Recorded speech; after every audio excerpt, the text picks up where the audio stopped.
আমি অবাক হয়ে গেলাম যারা আমার বক্তব্য শুনলো রাত 1:30 2টা অবধি। সেই বুথে যেখানে বুথের মধ্যে 500 লোক, সেখানে ভোট পাইলাম আমি 150। রাত 1:30 অবধি আমার জন্য অপেক্ষায় থাকতো, দাদা কখন আসবেন কখন আসবেন। আমি অবাক হয়ে গেলাম যে সেই বুথে আমি ভোট পাইলাম মাত্র 150। আমার বিরোধী পক্ষ ভোট পাইলো সেখানে 400-র উপরে।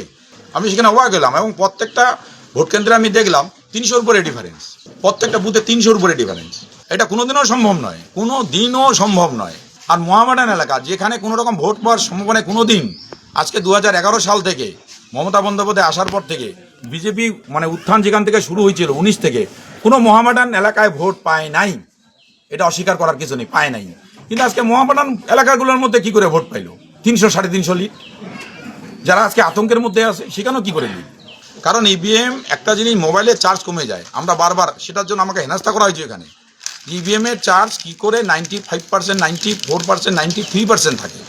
একটা ইভিএম সারাদিন চললো, যেটা 800 বার দাবানো হয়েছে, 800 বার দাবানোর পর 94%, 99% চার্জ কি করে থাকে? এটা যখন আমরা লিখিত অভিযোগ দায়ের করলাম, এখানে উত্তর তো দিলই না।